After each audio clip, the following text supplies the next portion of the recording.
欢迎收看6小时的财经快讯。首先这条是 Rocket Lab 创始人贝克瞄准 SpaceX 的中型运载火箭垄断地位，其 Neutron 火箭计划在2025年年中发射，提供发射服务、制造卫星和太空管理。下面这条，尽管通胀看似得到控制，一些投资者仍出于对未来价格飙升的担忧而悄悄建立防范措施，购买固定收益保单。部分华尔街策略师也建议趁市场对未来通胀预期下降，低成本建立保护。让我们关注加拿大国家铁路公司和加拿大太平洋堪萨斯城公司正处于同时罢工的边缘，这可能会造成数十亿美元的经济损失。双方谈判未果，工会要求延长疲劳规则，铁路公司提议强制调动员工。罢工或于周四开始，将影响加拿大大部分铁路货运系统。下面这条，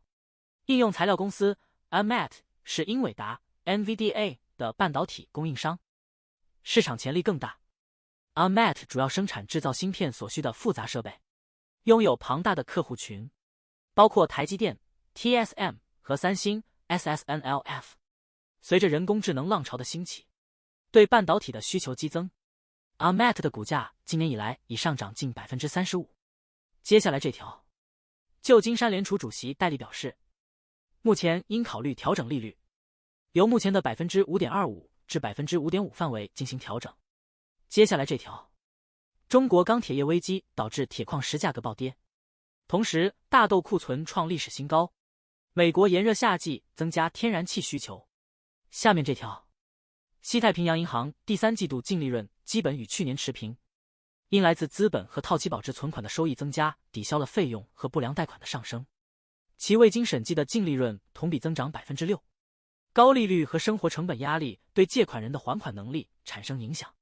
增加了银行的财务压力。下面这条，泰铢近期上涨受到威胁，因市场消化了本周央行政策会议之前该国的最新政治巨变。接下来这条，亚股周一开盘谨慎，因本周该地区央行将做出关键决定，并且杰克逊霍尔年会即将召开，多数股指期货下跌，而美元基本稳定。澳大利亚债券收益率小幅上升，市场静待美联储主席鲍威尔的讲话，预计他将确认美联储将降息。下面这条，英国央行降息后，买房意向者增加，带动市场搜索量和卖家数量上升。Rightmove 上调2024年房价预测，预期上涨 1%。 尽管销售额高于去年，但8月受季节性影响，房价环比下跌 1.5%。 下一条，亚洲市场本周开盘，风险偏好反弹，美国软着陆情景再现，利好亚洲和新兴市场。中国股市结束3周跌势反弹，但经济数据仍疲软，低于预期。美国经济数据稳定，市场压住美联储下月大幅降息的概率降至约 25%。 亚洲资产受益于美国科技股反弹，台积电和恒生科技指数可能进一步上涨。